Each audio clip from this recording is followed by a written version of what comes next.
याचं नमूद करण्यात आलेलं नाही। दुसरं, हा जो माऊली सूत आहे त्याला नातेवाईक हॉस्पिटलमध्ये घेऊन गेले। 2 दिवस पोलीस त्या ठिकाणी त्याला बघायलाही आले नाहीत अशी असणारी परिस्थिती आहे। FIR नोंदल्यानंतरही त्याचे असणारे कपडे जे आहेत ते हॉस्पिटलच्या स्टाफने कुठे ठेवलेत, कसे ठेवलेत याची असणारी चौकशी मी जाईपर्यंत त्या ठिकाणी झाली नव्हती आणि म्हणून पोलिसांना आम्ही ते त्या ठिकाणी दाखवलं होतं।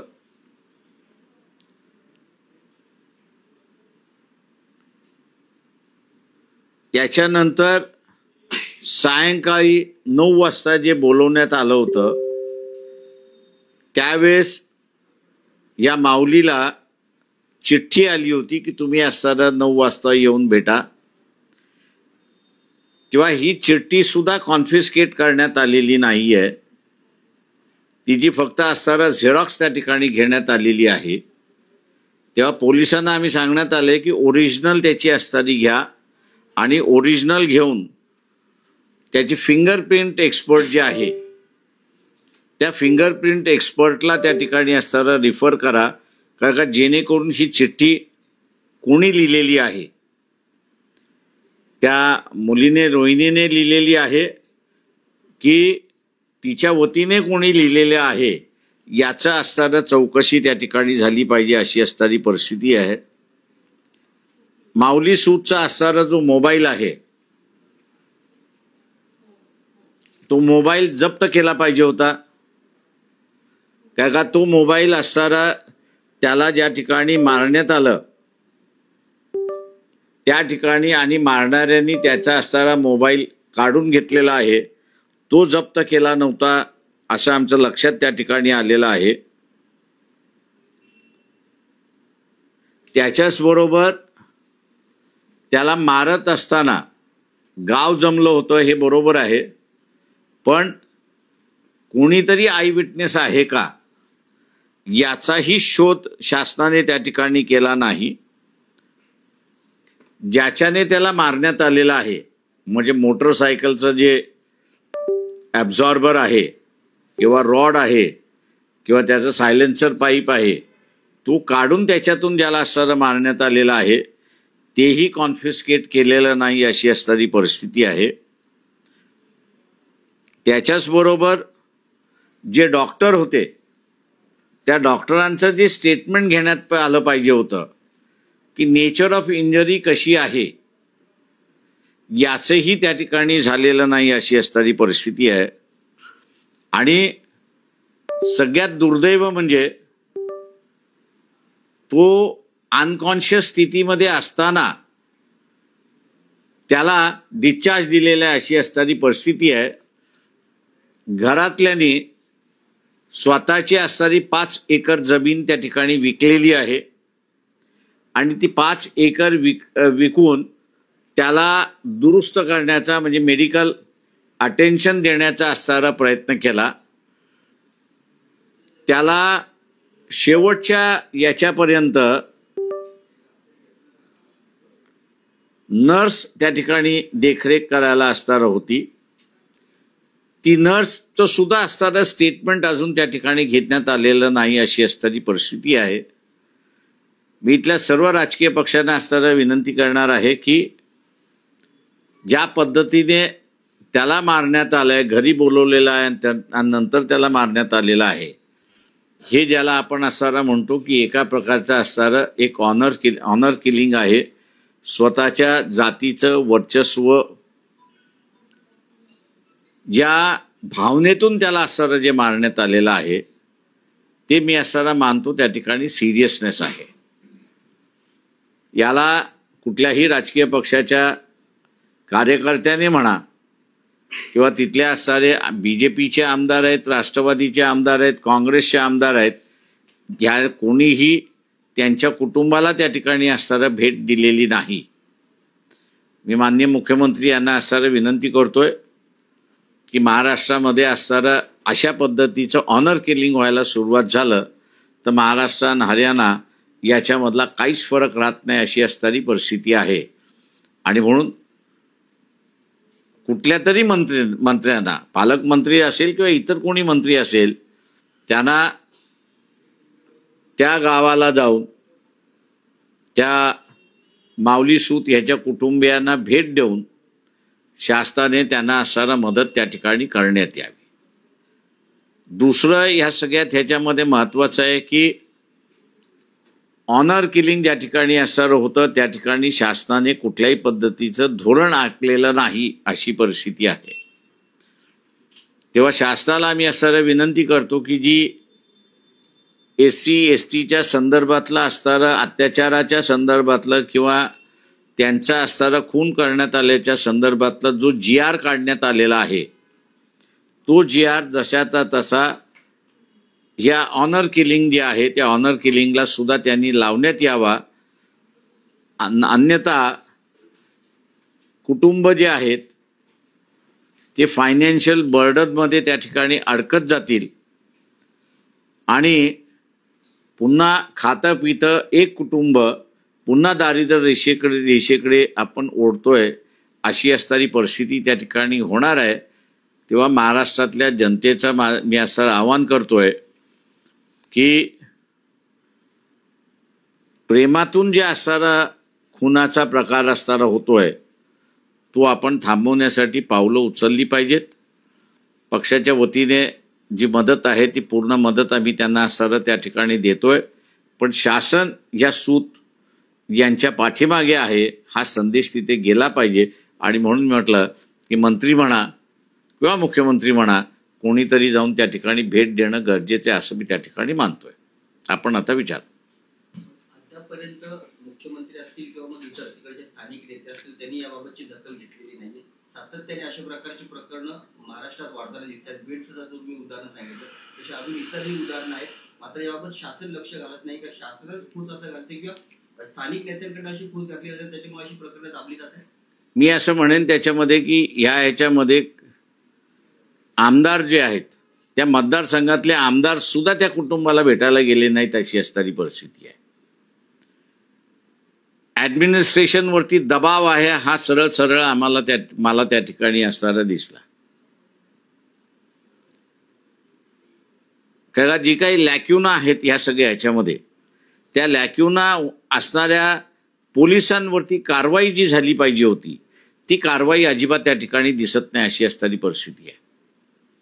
आणि त्याच्यामुळे एकंदरीत या प्रकरणाला ज्याला मी म्हणतो बीड असेल किंवा लातूर असेल किंवा परभणीचं असेल ज्या गांभीर्याने सरकारने घेतलं पाहिजे ते गांभीर्य इथे नाही असं मी त्या ठिकाणी म्हणणार आहे.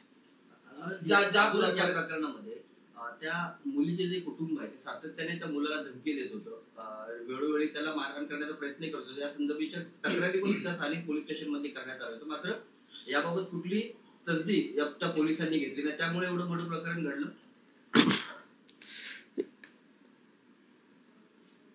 त्यांचे वादावादी होत्या का तर मी असं म्हणेन त्याच्यामध्ये रोहिणी ही जी मुलगी आहे तिनेच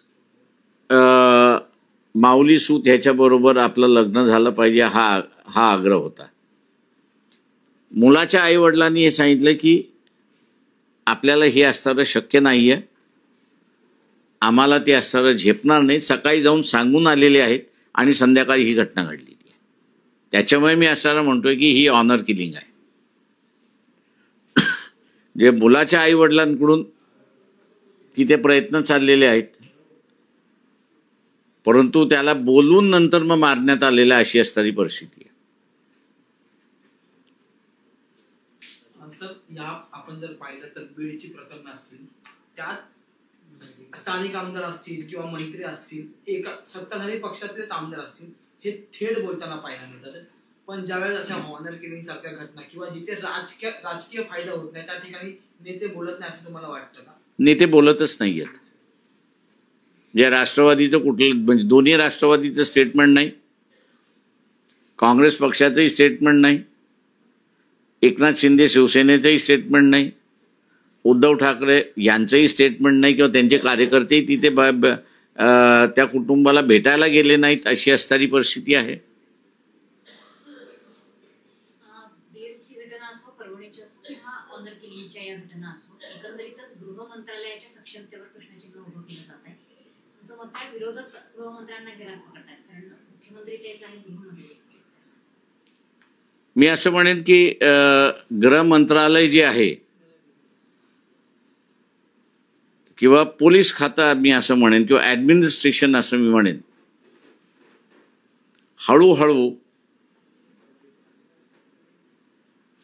एकमेकाच्या द्वेषेकडे जातीचा आधार धरून द्वेषाची भावना जी आहे ती वाढायला लागली, एकंदरीत मला त्या ठिकाणी दिसते.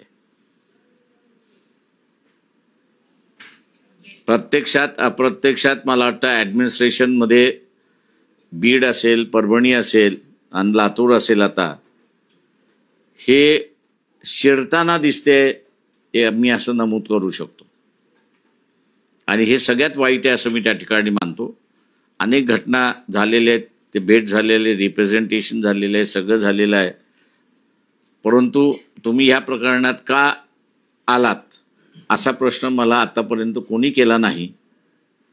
पण आता हळूच हा प्रश्न, काय गरज आहे आंबेडकरांना जाण्याची, हा आता विचारला जातो. हे विचारणारे नेते कोण आहे? कारण की परभणीत पण तुम्हीच एकटे पुढे गेले होते. एवढ्या मोठ्या प्रमाणात बीडचं प्रकरण, सतत बीडच्या प्रकरणात बोललं जातं, अधिवेशनात बोललं जातं, पण परभणीत जेव्हा सूर्यवंशीची हत्या झाली होती त्यावेळेस कोणीच बोललं नाही, मदत झाली तरी त्याच्यानंतर बोलणंच झालं नाही. त्यामुळे तिथल्या पोलिसांवरही अद्याप कारवाई केली गेली नाही. हो, ते म्हणूनच मी म्हणालोय की ॲडमिनिस्ट्रेशनमध्ये हळूहळू जे विष नव्हतं जातीयतेचं ते हळूहळू पसरायला लागले, आणि हे दुर्दैव आहे असं मी त्या ठिकाणी मानतोय. ॲडमिनिस्ट्रेशनमध्ये तरी ही भावना येता कामा नये, याची दक्षता मुख्यमंत्र्यांनी घेतली पाहिजे असं मला वाटतंय. पण याच्यासाठी काही राजकीय दबाव कारणीभूत आहे की सिस्टीम मध्ये सुद्धा, तुम्ही म्हणताय की शासनात काम करणाऱ्या ऍडमिनिस्ट्रेशन मध्ये सुद्धा अशा प्रकारची द्वेषभावना वाढीस लागली किंवा ती सपोर्ट करते द्वेषभाव वाढीसाठी? तुम्ही आता सर बाहेरचं वातावरण सुद्धा आपण असं त्या ठिकाणी पाहिलं पाहिजे. बाहेरचं वातावरण सुद्धा अँटी असंच पसरवलं जाते, आणि तो अँटीइझम जो आहे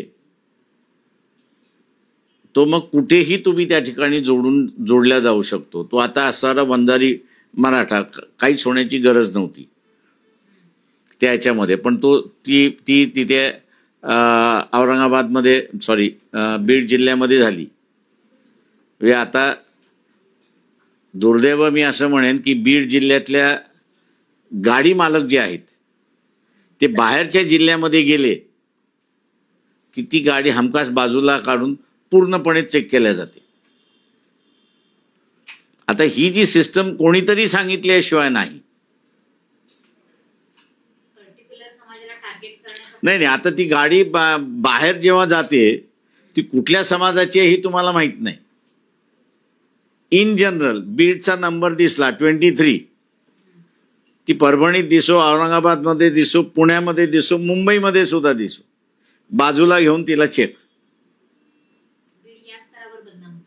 बीड या स्तरावरती आता बदनाम झालेलाच आहे की हा बाजूचा असेल किंवा त्या बाजूचा असेल, हत्यार घेऊनच फिरतोय म्हणून गाडी चेकिंग चाललेली आहे. तर ही जी अनडिक्लेअर्ड कोमिंग ऑपरेशन मी असं म्हणेन, आणि पोलिसाला जे कोमिंग ऑपरेशन करण्याचे ज्या कोमिंग ऑपरेशन पोलिसाला करण्याचा अधिकार नाही, आणि त्या पोलिसांना ज्यावेळेस पाठीमागे घातल्या जात आहे त्यातून असणारे हे सगळं वाढत चाललंय असं मी त्या ठिकाणी म्हणणार आहे. ॲडमिनिस्ट्रेशन मधलं कणखरपणे निर्णय घेण्याचे डिसिजन्स अप्रिय असतील तरी ते घेतले पाहिजेत. आता ज्यांनी कोणी असणारे मी कोमिंग ऑपरेशनचे निर्णय, तुम्ही त्याला विचारा की काय गरज होती तुला कोमिंग ऑपरेशनची. आणि कोणी ते आदेश दिले. पण आता असं ते बीडमध्ये चालले, परभणीमध्ये चालले आणि ह्या 2 जिल्ह्याच्या गाड्या बाहेर दिसल्या की त्यांचे सर्च चाललेलं आहे. पण या सर्वांवरती कारवाई करताना सरकारची पण एक इच्छाशक्ती असावी लागते, पण सरकारची इच्छाशक्ती नसल्या कारणाने जे अधिकारी आहेत ते काम करत नाही, त्यामुळे असं सगळं वातावरण होते. कारण फक्त बीड किंवा परभणी किंवा असं येत नाही, तर पूर्ण राज्यभरामध्ये असं प्रकारचे चित्र दिसते की अशा छोट्या छोट्या घटना घडतात, मात्र छोट्या घटनाच नंतर पुढे जाऊन त्या मोठ्या होतात. आपण म्हणाल ते बरोबर आहे की वातावरण फारच गंभीर आहे, अशी परिस्थिती आहे आणि कुठल्या प्रश्नावरती कधी स्फोट होईल, कुठे होईल हे सांगता येणार नाही, अशी स्फोटक परिस्थिती आहे. खरं तर हाच प्रश्न आहे की आता कालच एक बीड जिल्ह्याचं पुन्हा एकदा एक सीसीटीव्ही समोर आलं, 4 टपरीवरचं. त्याच्या बाजूच्या दुकानात जाऊन वाल्मिक कराड यांनी खंडणीचा प्रयत्न केला. या संपूर्ण 4 आरोपींसोबत जे PSI होते ते सुद्धा त्या व्हिडिओमध्ये पाहिले जातात. त्या PSIना फक्त सस्पेंड केले, थेट नोकरीवरून काढून देण्यात आले नाही. पोलीस खंडणीच्या गुन्ह्यात त्या गुन्हेगारांसोबत पाहायला मिळतात आपल्याला महाराष्ट्रात. ही कितपर्यंत गृहमंत्र्याचं फिरलेलं वाटतंय तुम्हाला? तुम्हाला जर हे पिक्चर बघायचं असेल तर मला वाटतं तुम्ही आता एक्सप्रेस हायवेवरती गेलात तर ट्रॅफिक पोलीस हा असणारा फार मोठा उदाहरण आहे. त्याला गाडी चेक करण्याचा पहिल्यांदा कायद्याने त्याला अधिकार नाही, पण एंट्री पॉईंटवरती आणि एक्झिट पॉईंटवरती हे ट्रॅफिक पोलीस बसलेले असतात. तुमच्याकडे लायसन्स नाही, तुमच्याकडे अमुक नाही, तुमच्याकडे हे नाही, तुमच्याकडे ते नाही, तुमच्याकडे ते नाही, असं जे आहे हे करून 2-2, 3-3 हजार फाईन लावून, आत्ताचं मी असं म्हणेन जेवढ्या चौक्या आहेत ट्रॅफिक पोलीसवाल्यांच्या, त्यांना टार्गेट्स दिलेले आहेत की महिन्याचे 2,000 गाड्या तुम्ही पकडल्या पाहिजेत. आता समजा 2,000 जर पॉइंट्स असतील तर 2,000 मल्टिप्लाइड बाय 2,000 किती झाले? एवढ्या गाड्या महिन्याभरामध्ये त्यांना पकडायच्याच आहेत.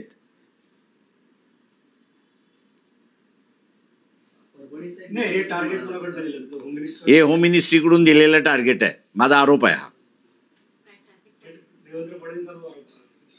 आता कोणी असेल ट्रॅफिक, मला माहित नाही आहे. ट्रॅफिक डिपार्टमेंटने दिलेला असणारा हे ट्रॅफिक डिपार्टमेंटने दिलेला हा टार्गेट आहे, हा माझा आरोप आहे.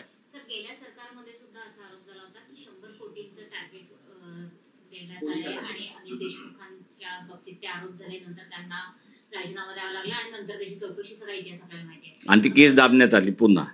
मग तशाच पद्धतीचं टार्गेट हे आहे आणि किती कोटींचं तसे हे माझ्या अंदाजानं म्हणजे ते व्यक्तिगत स्वरूपाचं टार्गेट होतं. हे टार्गेट जे आहे ते फाईन टार्गेट आहे. यंत्रणेला तुम्ही 2,000 महिन्याभरामध्ये एका चौकीने 2,000 गाड्यांना तुम्ही फाईन लावलाच पाहिजे आणि सरकारच्या तिजोरीमध्ये भरला पाहिजे. म्हणजे हा करप्शनचा भाग नाही, हा लोकांना नडवण्याचा भाग आहे. सिस्टीम, शासन. गंगाजली नसेल तर तुम्ही टेंडर काढणार कुठून? आता कुठल्याही पद्धतीने पोलीस खंडणीच्या आरोपी मध्ये सोबत फिरतात ते म्हणजे ते कसं? ते फार मोठ्या प्रमाणाचं आहे. या याच्यामध्ये मला आता मध्यंतरी मीरा बोनवणकर यांचं असणारं एक आर्टिकल सुद्धा होतं की त्यांचं असणारं पुस्तक सुद्धा आहे.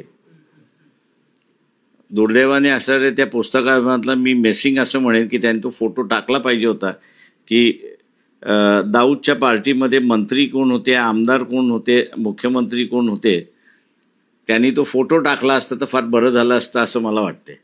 आणि तो व्हायरल होता, ते काही नवीन नव्हतं. त्यावेळेस एका कुठल्या तरी वार्ता म्हणजे डेली न्यूजपेपरमध्ये तो फोटो येऊन गेला होता. परभणीमध्ये त्या तरुणाची जी कस्टडीमध्ये मृत्यू झाला होता, तर आता असं माहिती समोर येते की मणका त्याचा मोडल्यामुळे पोलिसांना मार दिला होता, पोलीस त्यांचा मणका मोडला आणि त्याच्यामुळे त्याचा मृत्यू झाला. त्याचं अधिकरण वेगळं सांगण्यात आलं. ते मुख्यमंत्र्यांनी हाऊसमध्ये जे स्टेटमेंट केलं ते फॅक्च्युअल स्टेटमेंट नव्हतं, वेळ मारून घेऊन जाण्याचं असणारं स्टेटमेंट होतं. आणि आत्ता ज्यावेळेस आम्ही असणारं क्लिनिकल फॉरेन्सिक औरंगाबादमध्ये करून घेतलं, त्याच्यामध्ये एक दिसण्यात आलं की त्याचा मणका जो आहे तो मोडण्यात आला आणि त्या मणक्यामुळे त्यांचा असणारा डेथ झालेला आहे. त्याच्यामुळे असणारा पोलीस जबाबदार आहेत या सोमनाथ सूर्यवंशीच्या हत्येला. आणि दुसरं असं म्हणेन की हे काही क्रिमिनल नाही आहेत, त्याची पास्ट हिस्ट्रीमध्ये एकही केस त्याच्यावरती नाही आहे. तो आंदोलनकर्ता आहे आणि तुम्ही आंदोलनकर्त्यांना मारताय असं ज्यावेळेस होत आहे त्यावेळेस हे मला वाटतं इनडायरेक्टली ऑर्डर्स कोणाकडून तरी आले असले पाहिजेत की मोर्चे निघाले, आंदोलन झाले, झोडा पोलीस स्टेशनमध्ये घेऊन जा, अजून झोडा मारा, हे कोणीतरी आदेश दिलेले आहेत. चांगलं आहे की इथे असणारा जज नेमण्यात आलेले आहेत. आम्ही त्या इन्क्वायरीच्या माध्यमातून हे आदेश कोणी दिले, काय दिले, काढण्याचा असणारा प्रयत्न त्या ठिकाणी करू. बदलापूर प्रकरणात सेम असं झालेलं आहे. ज्यावेळेस त्या अक्षयचा एन्काउंटर करण्यात आला होता, कोर्टाने सांगितले की हे चुकीच्या पद्धतीने केलेलं आहे आणि संबंधित पोलिसांवर कारवाई देखील निर्देश दिले कोर्टाने दिले. कसं बघताय एकंदरीत या सर्व प्रकरणामध्ये? पोलिसाला मी असं म्हणेन की ॲडमिनिस्ट्रेशन जे आहे, पॉलिटिकल ॲडमिनिस्ट्रेशन जे आहे, हे एक्झिक्युटिव्हला आता वापरायला लागलेलं आहे. दुर्दैवाने मी असं म्हणेन की जी काही भारतीय घटना आहे त्या भारतीय घटनेने एक्झिक्युटिव्हला पूर्णपणे अभय दिलेला आहे. तो अभय म्हणजे इन्क्वायरीशिवाय त्याला काढता येणार नाही. आणि इन्क्वायरीमध्ये सुद्धा 2 महत्त्वाच्या बाबी त्या ठिकाणी नमूद करण्यात आलेल्या आहे, 3 केल्यात आलेल्या आहे. एक तर तुम्ही देशाच्या विरोधात, दुसरं असणारं जे आहे तुमच्यावरती गंभीर आरोप आहेत वसुली करणं किंवा अमुक याच्यामध्ये करणं, किरकोळ याच्यासाठी तुम्हाला असणारं डिसमिस हे करता येणार नाही. आणि म्हणून अनेक केसेस ज्यावेळी डिसमिस होतात कोर्ट त्यांना रिस्टोर करता अशी परिस्थिती आहे. म्हणजे हे अभय असताना सुद्धा ॲडमिनिस्ट्रेशन जे आहे ते पॉलिटिकल बॉसेसचं का ऐकते, इलिगल आदेश पॉलिटिकलच्या का ऐकतात, हा मला वाटतं मोठा प्रश्न आहे आणि तो एक्झिक्युटिव्हलाच इथे असणारं उत्तर द्यावं लागेल. सर, आणखी एक महत्त्वाचा मुद्दा आहे की आता जातीचं राजकारणावर आपण बोलतोय, त्याच्यानंतर धर्माचं राजकारण या महाराष्ट्रात आणि देशात होते. आता एक नवीन म्हटलं जात आहे बांगलादेशी घुसखोरी. त्याच्यात आता पर्टिक्युलरली अकोला जिल्ह्याची आकडेवारी समोर देण्यात आलेली आहे आणि एका पर्टिक्युलर नेत्याने त्या बांगलादेशींना बनावट कागदपत्रे बनवण्यासाठी मदत केल्याचं म्हटलं जात आहे भाजपच्या नेत्यातून. हे नेमकं काय वाटतं? सरकार भाजपचं आहे, त्यांनी त्या नेत्याला पकडावं, त्या लोकांना शोधून अरेस्ट करावं. गव्हर्नमेंट ऑफ इंडियानी, माझं म्हणणं असं आहे की मी अनेक वर्ष असं म्हणतोय त्याच्यामध्ये की हा जो इमिग्रंट आहे या इमिग्रंटच्या संदर्भातली तुमची आज पॉलिसी काही आहे. काँग्रेसने त्यावेळेस ले डाऊन करण्यास नाकारलं, भारतीय जनता पक्षाचं सरकार आलं, भारतीय जनता पक्ष सुद्धा इमिग्रेशनची पॉलिसी ले डाऊन करायला तयार नाही आणि त्यातून असणारं हे प्रश्न उद्भवत आहेत असं मी त्या ठिकाणी मानतोय. तुम्हाला वाटते का बांगलादेशी घुसखोरी केली जाते आणि त्याचे बनावट कागदपत्रे अशा प्रकारे हा वलय तयार केला जातो? मी 71च्या काही ट्रेनिंग कॅम्पचा साक्षीदार असल्यामुळे आणि तिथे जे मदत कार्य चालले होते त्या मदत कार्याचा सुद्धा एक व्हॉलेंटियर असल्यामुळे जेवढे काही बांगलादेशी त्यावेळेस आले होते त्याच्यातले 90% मी असं म्हणेन परत गेले. 10% भारतामध्ये राहिले का तर निश्चितपणे ते राहिले अशी असणारी परिस्थिती आहे. आत्ताच्या ह्याच्यामध्ये घुसखोरी ज्या प्रमाणात सांगितल्या जाते त्या प्रमाणात होते का असं जर मला कोणी विचारलं तर मी म्हणेन आत्ताच्या ह्याच्यामध्ये नाही. शेख हसीनाला काढण्याच्या अगोदरची परिस्थिती मी आपल्याला असताना त्या ठिकाणी सांगतोय. का बांगलादेश ही असणारी बूमिंग इकॉनॉमी होती आणि अनएम्प्लॉयमेंट रेशो हा जो होता, मायग्रेशनचा एक सगळ्यात मोठा भाग होता, तो तिथला असताना कमी होता अशी एक परिस्थिती होती. बॉर्डरच्या ह्याच्यावरती स्मगलिंग होतं का, तर माझा अनुभव मी सांगतो की तुम्ही बॉर्डर क्रॉस आरामात करू शकता अशी परिस्थिती आहे. थँक्यू. सर हिंदी में जाना अच्छा. सर हिंदी में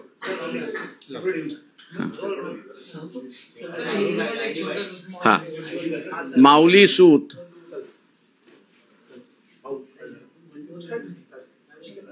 ये गडरिया समाज के विद्यार्थी है. उसी गांव की रोहिणी पाटिल करके महिला है. ये दोनों एक दूसरे को चाहते थे, लेकिन ये सूद परिवार जो है, इन्होंने रोहिणी के माँ और पिताजी को जाके बताया कि ये पॉसिबल नहीं है, हम बहुत गरीब हैं, आप लोग बहुत अमीर हो और इसलिए ये रिश्ता नहीं हो सकता है. जिस दिन ये बताया गया उसी दिन माउली सूद को जो है वो बुलाया गया और उसको 8-10 जन मिलके इतना पीटा कि वो अनकॉन्शियस हो गया. हॉस्पिटल में ले गए, लेकिन हॉस्पिटल में भी उनको अनकॉन्शियस तरीके से उनको अनकॉन्शियस होते हुए भी उनको डिस्चार्ज करवा दिया और 2 दिन के बाद उनकी 9 जनवरी को जो है उनकी मौत हो गई. ऐसी एक परिस्थिति है. ये पहली बार है कि जो सैराट की जो कहानी है वो लातूर जिले में दोहराई गई. ऐसी एक परिस्थिति है. दुर्भाग्य मैं ये कहूँगा कि सरकार की ओर से किसी ने इस पर ध्यान नहीं दिया, तवज्जो नहीं दिया, ना कलेक्टर ने दिया, ना वहाँ के पुलिस प्रशासन ने दिया. ऐसी एक परिस्थिति है. ना वहाँ के जितने भी चुने हुए एमएलए जो है, मेंबर ऑफ लेजिस्लेटिव असेंबलीज है, या वहाँ का मेंबर पार्लियामेंट जो है रिजर्व सीट होने की वजह से भी उन्होंने इस परिवार को देखा नहीं है, ना इस गांव को उन्होंने एक विजिट भी किया. ऐसी एक परिस्थिति है. सरकार से हम विनती करते हैं कि किसी एक मंत्री ने जाके या मुख्यमंत्री ने जाके उस परिवार, माउली परिवार जो है उसको मिलना चाहिए, सूद परिवार जो है उसको मिलना चाहिए. और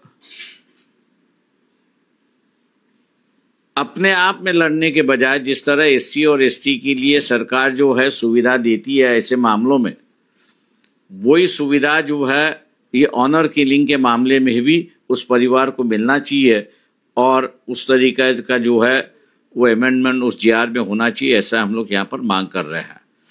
दूसरी बात सबसे ये है कि जिस तरह से राजनीतिक दलों ने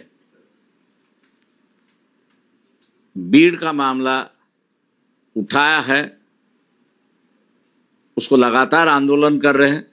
मैं उसकी सराहना करता हूं सभी विरोधी दलों की कि उन्होंने एक इशू बड़ी पैमाने पे पकड़ के रखा है ताकि देशमुख परिवार को न्याय मिले. ऐसी एक परिस्थिति है.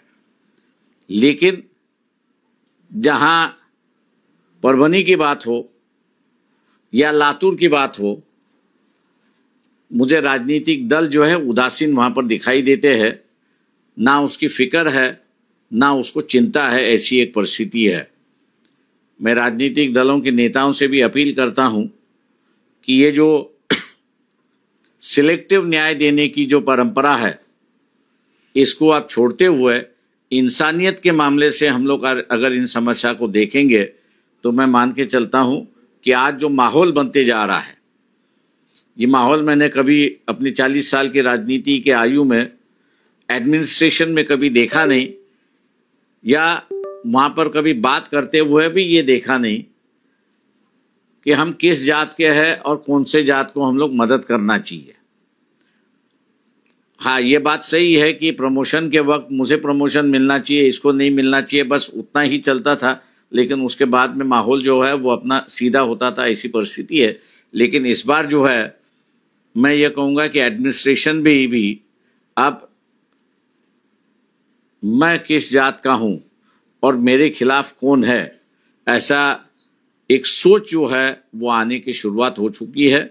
मुख्यमंत्री से हम जरूर करेंगे कि आप इस पर चिंता करिए, नहीं तो एडमिनिस्ट्रेशन मेरे ख्याल से जाति व्यवस्था पर अगर बढ़ गया तो मेरे ख्याल से कुछ बचता नहीं, ऐसी एक परिस्थिति है। 25 तारीख को मराठा क्रांति मोर्चा मुंबई में आने वाला है, क्या बताएंगे? मैं यही कहूंगा कि भैया जो जुलूस निकाल रहे हैं, मोर्चा निकाल रहे हैं, एक अच्छी बात है उसकी, लेकिन उसका तथ्य भी सामने आना चाहिए। तथ्य अगर हम लोग नहीं सामने ले आएंगे और उसको छुपा के रखेंगे, जैसे परिवार को मैं मिला था तो मैंने परिवार से पहला एक सवाल किया कि आपके परिवार में से किसी ने कंप्लेन क्यों नहीं की। जितने भी राजनीतिक नेता गए, मैं उनसे यह कहूंगा कि भाई आपके पास तो बैटरी ऑफ लॉयर्स है, आप एक वकील डेप्यूट करते और एक वकील डेप्यूट करने से उसकी एफआईआर कैसे रजिस्टर होनी चाहिए, सही मामले में कौन कौन आरोपी है उनके अगर नाम वहां पर आते तो शायद मेरे ख्याल से ये मामला जो अब बिगड़ता हुआ दिखाई देता है, शायद उस वक्त वो बिगड़ता नहीं है। क्योंकि मैं इस मामले को देखते हुए ये कहूंगा भीड़ के कि देशमुख जी है, उनकी हत्या हो चुकी है। अखबार के माध्यम से और टीवी के माध्यम से जो हम लोग को बताया जा रहा है वो यही है कि जो खंडनी है उसकी इंक्वायरी चालू है।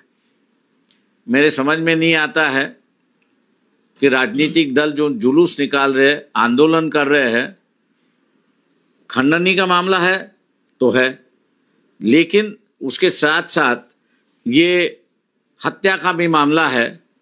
हत्या के मामले पर ऐसे चौकसी हो रही है या खंडनी पर चौकसी हो रही है, इसका मेरे ख्याल से खुलासा कहीं भी नहीं आ रहा है। ये सबसे बड़ा लैक्यूना है, ऐसे मैं मान के चलता हूं।